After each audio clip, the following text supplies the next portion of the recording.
Thank you very much indeed. Um, People are still streaming in, but I think we're about an hour late so far out of 3 hours, which some could say is a metaphor for project development timekeeping, but we won't dwell on that. I'm David Donaldson, I'm with IFC Infraventures. I think you've been doing a lot of talking about IFC Infraventures during the last session, so I won't try to squeeze in any more commercial breaks. I've been with IFC about 100 years or so a long time. And this is my current configuration, is to help Alain run IFC Infraventures for Africa. So, I would like to introduce my panelists, and a particular thank you to the two at the end, Sunil and Willem. So this panel looks completely different from what is on your program, including me chairing it. Sunil and Willem very, very kindly stepped up at the last minute and are going to be talking about our subject of the day, which, as Barbara says, is the nitty-gritty of project development agreements, co-development agreements, joint development agreements. How do we get into those agreements? What do they look like? And a particular issue we're going to pick up from Andrew Ali earlier on today, which is there some scope for standardization for making the process of agreeing with each other move more smoothly? So let me introduce, to start off with, immediately on my left, Suvir Ramdani is the Chief Development Officer for CCOM Shared Services, underwater fiber optic cable. Christopher Campanova is a Senior Power Advisor with the Initiative for Global Development. Willem Teron with ESCOM is their General Manager for Business Development, focusing on cross-border transactions. And then finally, Sunil Kapoor has already asked a provocative question or two during the course of the day. He's President of the Africa region for the Tata Power Group. And so our subject, as I said, is the nitty-gritty of joint development agreements. How do they work? How might they be improved? Could governments help to make them work better?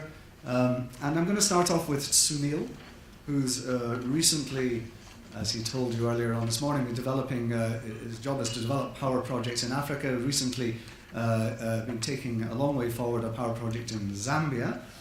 So Sunil, maybe you'd like to expand on your views of the current model of the co-development agreement, the joint development agreement, but then the other project agreements that are associated with putting together power projects in Africa, and what might be improved. Thank you very much. So thank you very much. As I've been introduced, my name is Sunil Kapoor, and I have been working with the Tata Group now for 23 years, and all in Africa. The Tata Power Group, just briefly a little bit of a commercial sort of pitch. The Tata Power Company Limited is a part of the Tata Group, which is a 140-year-old group. And we are in the largest integrated power company in India. So we have interests in generation and different types of generation in the mix. We have coal, hydro, wind, solar, gas. We are in transmission and we're in distribution. And as Alan had really just mentioned, we have also successfully partnered with IFC Infraventures in Georgia. So the question actually is a fairly provocative question, and my personal view is that after having spent close to 4 years in perfecting the set of documentation that was acceptable for bankability, and these were, the co-developer agreements, the loans, the contracts, and different agreements. There is a need for standardized set of documents, which, form the basic template, starting with the PPA. It could include even, shareholder agreements. It could include aspects of returns, because all of these are very vague. And at this point of time, when dealing with African governments, my personal experience is that there is a lot of goodwill, but there is a lack of understanding and there's a lack of comprehension. Simple things like even step-in rights becomes a subject matter of debate because they don't understand. So if there's a standardized set of documents, those standardized set of documents can go a long, long way in the deal teams from different organizations and including host governments understanding what is required of them and what is the final objective. So there's a gap of understanding, which I said. This also will help in bringing the costs down. And currently sometimes the costs in drafting this perfect set of documents runs into close to 10%. For a smaller project, that's the cost percentage could be even larger. So my personal view is that there should be a standardized set of documents, and the learning should be based on that set of documents that everybody should have. So yeah, thank you. I think I've taken plenty of time. Sunil, thanks. So we have quite a diversity of actors here in adopting different approaches to project development, and ESCOM as the heavyweight in the region. Bill, when you go to look to develop projects across borders, of course you have a wide set of criteria that you have to look at, starting off with the environment and the frameworks for the sort of agreements that you need to put in place. You're invariably talking to a counterpart government in a very direct and detailed way, and then you have to make the call as to when and how to bring in the private sector in a partnership. So maybe you could talk a little bit about that. Yeah, thank you. For the record, I should say that ESCOM is paying my salary, and that's how far my relationship with ESCOM holds. I'm really focusing cross-border. That's my passion, to advance cross-border projects. I've been 35 years in ESCOM and about 20 years of that active in the region. So I know all the utilities, I know all the challenges, and hopefully I will be able to shed some ideas on what we can do. Firstly, there's a misnomer that we've got projects in the regions. Everybody will tell you that we've got a long list of priority projects. In my mind, it's not projects, it's a lot of initiatives, a lot of ideas, and that's linking to the standardization so that we can get on the same page, understanding exactly what we need to do to advance projects. As you know, that ESCOM is one of the sister utilities in the Southern African Power Pool Organization. It's something reporting to SADC, which is very important. And yes, we struggle with the advancement of projects or get them to financial close because we have different understandings. And I'm very pleased to announce that we've obtained support from the World Bank to establish a project advisory unit in Southern Africa with a transaction advisor, chief transaction advisor, procurement specialist, financial specialist, environmental specialist. And one of the main objectives is then to standardize, so that wherever you want to talk in the life cycle of any project, we'll all be on the same page in Southern Africa. So I think it's very important. Just on the on the environment that will enable this, it's good that two governments have a discussion and say exactly what they want to do. But I think the time is over for intergovernmental MOUs, which is generic, and it's just a feel-good document. We need to have project-specific documents to say, project A we want to develop, it will last for the next 50 years, and we need to sign a treaty between the two governments to make sure it survives the change in any administration. That will provide the banks with some comfort as well. And then the next one is the inter-utility MOU. One of my strong points, and something I believe strongly in, is that projects should be initiated to suit the requirement of the national utilities, and for that matter, the state-owned companies in a country, because we all will reference to the treaty. We need to advance this project and take it up to a stage, maybe it's financial close, where we will then decide what we will do, because our balance sheets are too small as the public utilities. We need to invite privates, but it needs to be organized.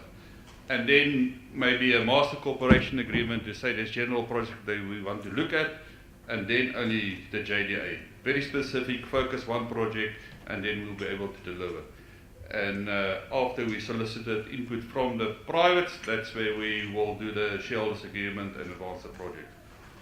And yes, what's Eskom's interest, considering all our challenges in South Africa, across the border? We don't have hydro and gas in South Africa. Very important that we need to get access to those two resources. And we've got an approved Africa strategy for Eskom, and we do pursue, allowing us to pursue equity, O&M, and of course the offtake. Everybody is looking at us for offtake because we are biggest, but we do believe that we have a developmental role. So whatever project we do in the region, we need to do it in partnership with the local utilities so that there is a win-win solution for both countries. Thank you. Thanks very much, Willem. So then, Suvir, another model, if you like, for project development. So we've heard from relatively large institutions and the structure they need to put in place for a project to take place. The CCOM cable started up by personal sweat and family money, and maybe you could share with us a little bit about then how that evolved to become the operating CCOM today. Yeah, absolutely. I think we had a really good run in terms of project finance, putting the project together, but then we've been operating now for some 5 years, and we've repaid our debt. Our shareholders are reasonably happy. We've been chucking up dividends and so forth. So, 5 years on, we can look back and say, all right, it was a reasonably good run. But I think, if I go back to the early days, and I was involved in the project in sort of early 2007, when we had the concept and we had the idea, our founder at the time, Brian Hurley, he had just had a lot of friends and family money behind him, and he needed to put a lot of money together just to get a project of this nature off the ground. To give you guys an order of magnitude, the kind of debt and equity combined we needed to raise was about $300 to $350 million or so. And at the time, we didn't think that we'd be able to get that money out of Africa. We'd expected to get 50% of it offshore and then 50% of it from the markets within the African market. And as I was sharing with our colleagues earlier on, subprime market, then the crisis hit around the same time. And of course, foreign interest in the project just withdrew completely, but very quickly replaced by African debt, African equity interests. And that was a very pleasant surprise for us. The way that the project was then structured was, in order to get the debt and the equity commitments, and they tend to think about things very similarly in terms of the guarantees that needed to come in, it's a multinational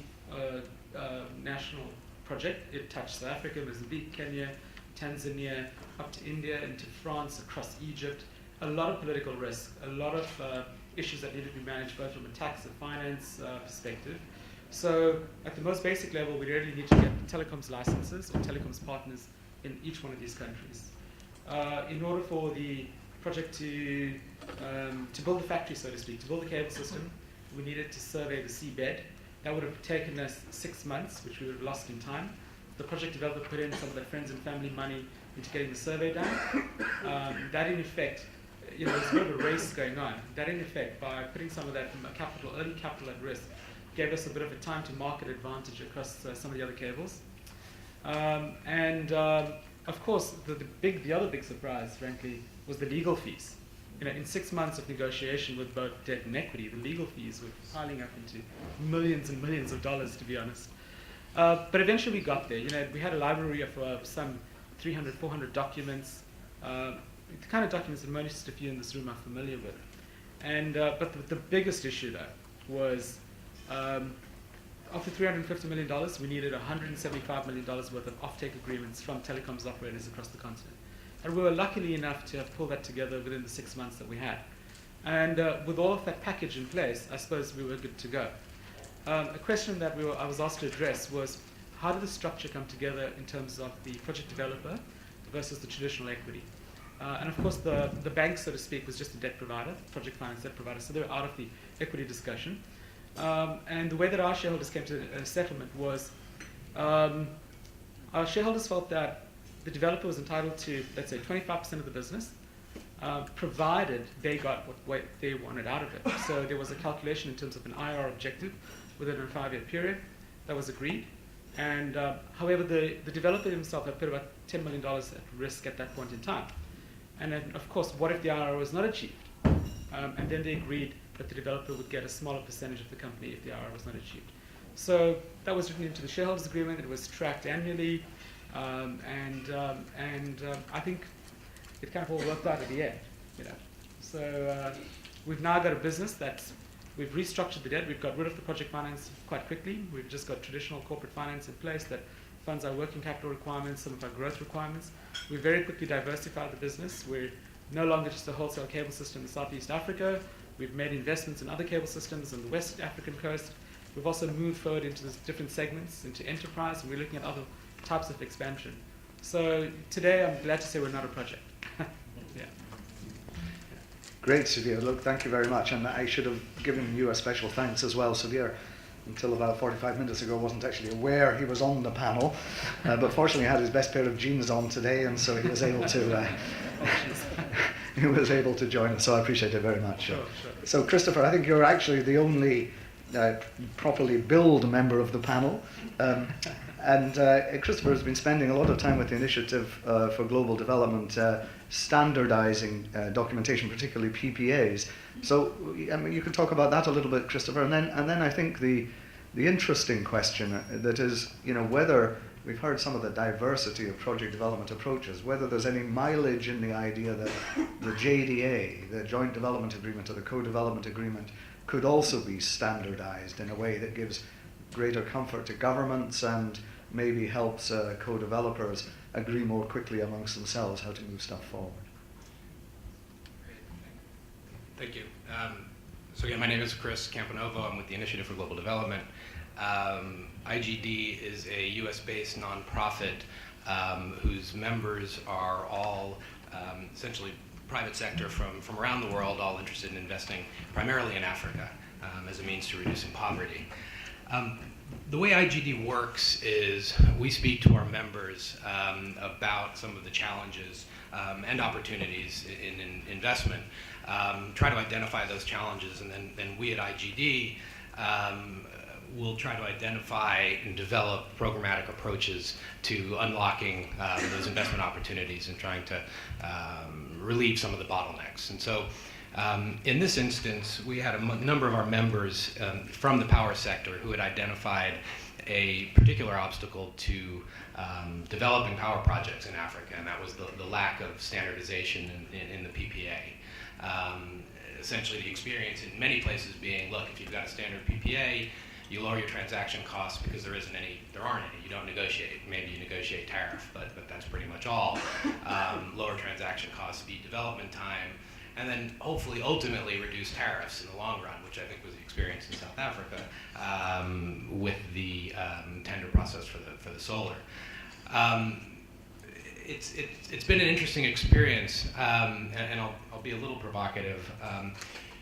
We've spent quite a bit of time trying to identify governments that would be interested in adopting a standardized PPA, looking at where the deal flow is, looking at bureaucratics, where would it be possible to get this done, the politics, trying to identify where it hadn't already been done, where things weren't, there wasn't a lot of attention. And we've identified a number of countries where we think we have some traction. But what I find interesting is there are also a lot of places that have adopted a standardized approach to power purchase agreements. Yet we're not really seeing the transaction costs come down or development time reduced.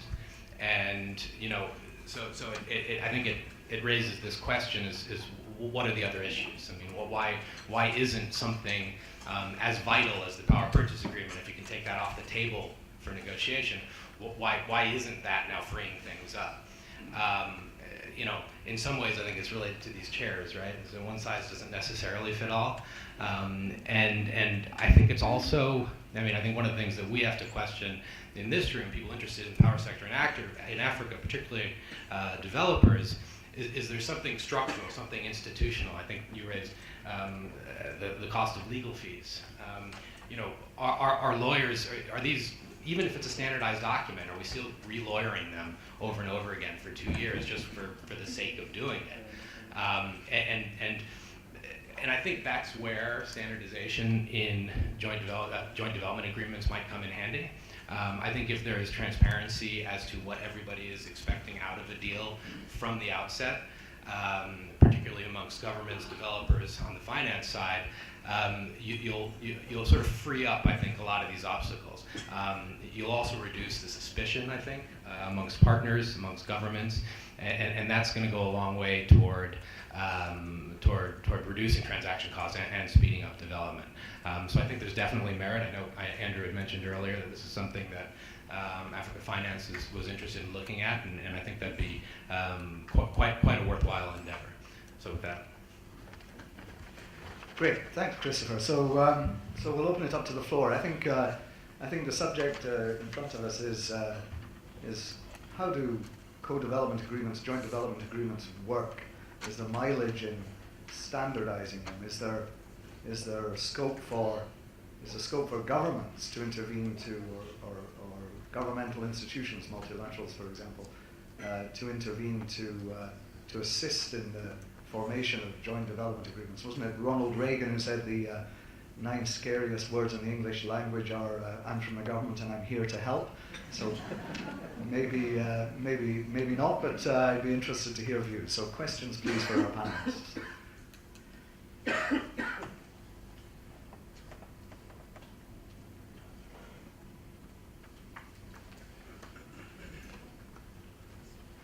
There's a gentleman over here. Thank you very much.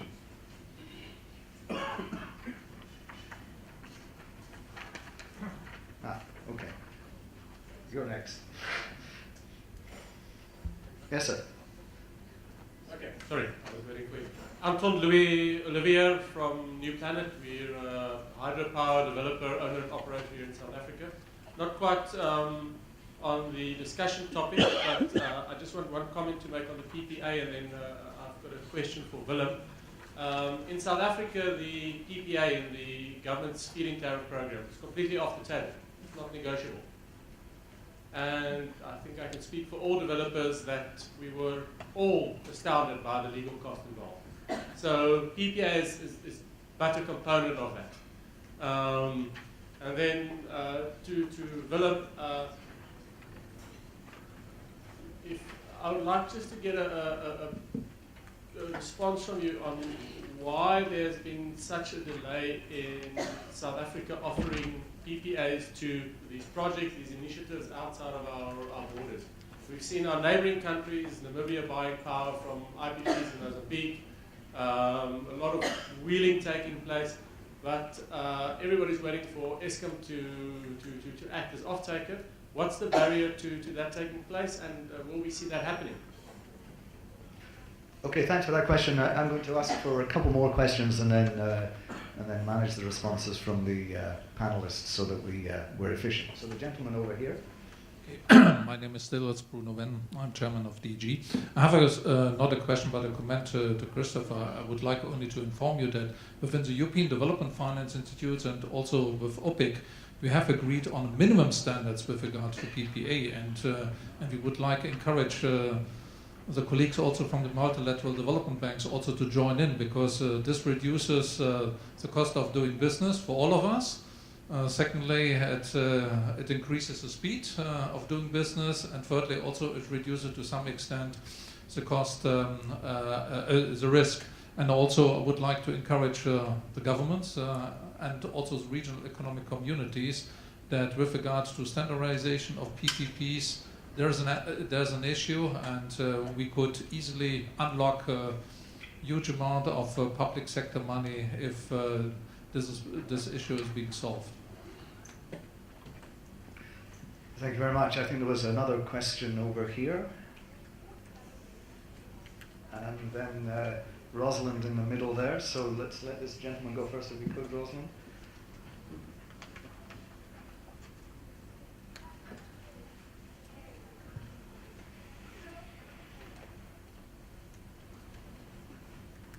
A microphone over here for the gentleman in the corner. Thanks. Then if there's another microphone, it could head its way to. Okay. Thanks. Christopher, this is probably aimed at the comment you made about standardizing joint development agreements. Just your take on that. I think in my opinion, it's sort of very much a document which gives, call it the consortium, a competitive advantage because it dictates how they work together. Invariably, the consortium members are very disparate, different groups depending on what you're doing. To me, that would be an extremely tall order to make that document standard. And certainly, a lot of consortium members wouldn't want that document necessarily open to scrutiny. For the mere fact that it gives them a working relationship and some competitive advantages. I think I'd be all for opening up the shareholders agreement and standardizing that. But I'd just like to hear your comments on the actual opening up the JDA and standardizing that, because I do think that takes away competitive advantage. Okay, thanks for that, Rosalind. Thanks, David. My question actually is looking at the past and drawing lessons from that for the future, and it's directed at Willem. You've given your experience in Eskom, and you've said you've been doing this for over 20 odd years. So the mistakes of the past, Westcorp and the power projects that was supposed to have developed Inga 3 through a consortium model. Yesterday we heard from the PETA panels about all these regional projects that are being looked at. What are the lessons that you would say we need to learn from the past experience and the failure of Westcorp in getting Inga 3 developed? Wow. Willem, welcome. I bet you're really glad you joined this panel. I think we've probably got, is there anybody else who would like to ask one more question at the front there, Kofi? Yes, it's with regards to the co-developers agreement being standardized, and I actually would agree with the gentleman there, but actually for different reasons. I think that it's a bit like a marriage, and you don't know. I mean, the type of marriage are very different according to the people that are getting married, and depending on how the co-developers get financed. For example, if they get financed by a private equity firm, you wouldn't get certain things. Depending on how they make money, whether they're involved in construction or not, so you have conflict of interest, etc., etc. There are various aspects that are somewhat customized, and I find it quite challenging to have, I would say, standardized documents, but happy to get comments on that. Okay, thanks for that. So, panelists, Sunil, there was a question about, or a comment about legal costs being only an element of the overall project development costs. So I'm interested to, I know you have some views on that. You could share those with the room, and then also maybe talk a little bit about this question about the standardized JDA and whether, in your experience, that is a realistic aspiration. Christopher, maybe you could elaborate on that a little bit, and then Willem, I think you have a series of questions there about Inga and cross-border transactions more generally. So starting off with Sunil. So thank you, David. The legal costs actually form a very significant portion of the total costs.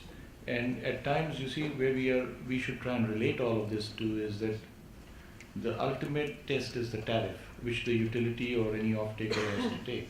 For the smaller projects, the legal cost actually works out to a very large component of total cost. And having standardized documents, especially for the smaller projects, really is a shot in the arm, because it helps bring down the total cost tremendously and makes those projects which are marginal viable. Otherwise, a lot of these projects will fall out of the way. And that's a view that we hold.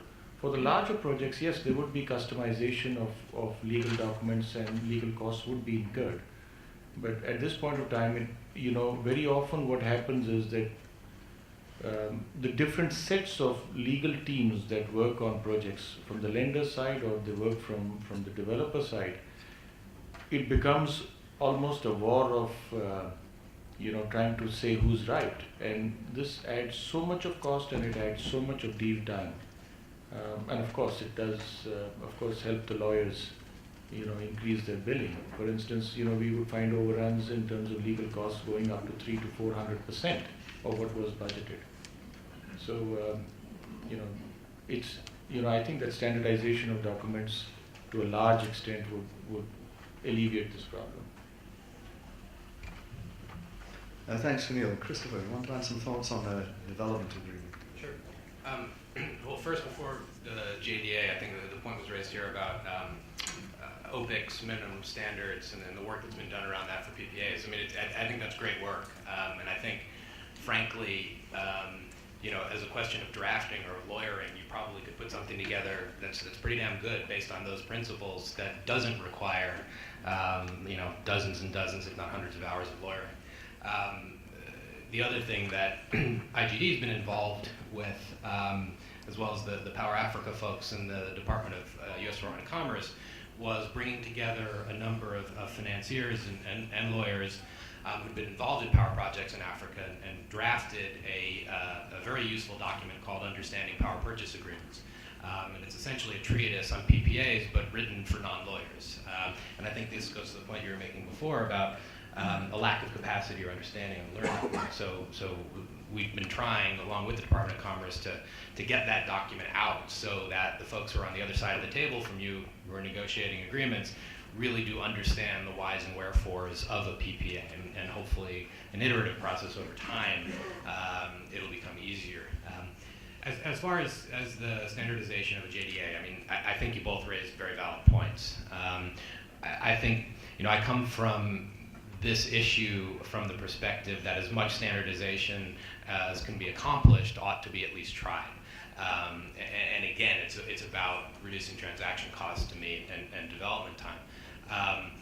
Certainly there are elements of a JDA that have to be flexible, that have to be kept confidential. But there are also, I think, probably general principles that could be at least discussed and identified that might get us a little bit further towards some standardization. And again, the mantra, just to reduce the transaction costs and provide what transparency is possible in the context of a negotiation. I think that would be overall useful. Great, thanks for that. And so Willem, a lifetime's experience in trying to struggle with development agreements across borders. There's a couple of specific questions there for you. Okay, maybe I should start by responding to Anton. Yes, we don't have a big list of projects that we concluded, but I can say that we've got Karabasa that was concluded in 1970. I still don't understand how it was done. It happened. Another good example of a private transmission company is contracted. It happened. The business sense, I don't understand, but it happened. And then, yes, we did close a Greco deal, a very small deal. But I think what happened, or maybe I should say that we had a very good project in Namibia, we had a very good project in Botswana, and we still have a very good project in Mozambique. The first two, the environment was not right to conclude. And if I say environment, there was not an enabling framework. But nowadays we're very clear who's the procurer and who's the buyer. So the Department of Energy will solicit opportunities and then say for certain technologies we want this and this and this. They issued the gas RFI last week or a week before that, and hopefully we will see a lot of responses on that RFI because we don't have gas in South Africa, so I'm sure there will be a lot of gas coming from the neighbours. So that's my wish for that. But it's very clear, in our RFP there's 2,609 megawatts earmarked for hydro imports, so it's very specific imports. So those deals will happen. Gas and coal is more generic to say, but it does not exclude or limit it to South Africa as well. So, but I'm sure it will come about. The biggest barrier is the transmission cost. Because you can imagine you want to build something in the northern part of Mozambique, there's a certain price at plant gate. As soon as you add the transmission costs to the border, you can't compare it. You can only do it cheaper in South Africa. You can't justify it. But in the new general regulation, there is provision for that the minister may determine for strategic regions or for regional cooperation, whatever, on specific projects. And I do foresee some of those will be advanced like that. And then on Westcorp, yes, we all learned lessons there. I think the excitement was too big. People concluded an agreement quickly before it was well thought through. It was different players, different languages, different legal systems. But in the success, Grant Inga, what happened is two parties, so there was a seller and a buyer, two countries entered into intergovernmental memorandum of understanding to reach a treaty on this agreement. It was reached, it was signed, and we know in the long run that Eskom will have to buy on behalf of government and imported power. Government asked us to sort out the transmission solution, so we're in discussions with the transit countries. So in my mind, I think it will happen. We're very clear who's getting what from the 4,800 megawatt and where's the transaction point. So that's something that we're busy with, so it will happen. And that's not to say that the other projects I referred to is dead, but we just have to reapproach it, and with time we will sort it out. Great, Willem, thanks a lot. So I think we have time for maybe a couple, nope. It turns out we don't have time for a couple more questions. So I'll just conclude by thanking our panelists for stepping up so quickly and for relating their experiences to us. We could have kept going for hours, but hours are not available. So I'd invite you to thank them all and say goodbye. Doing business in Africa. You can't afford to be without Africa Investor.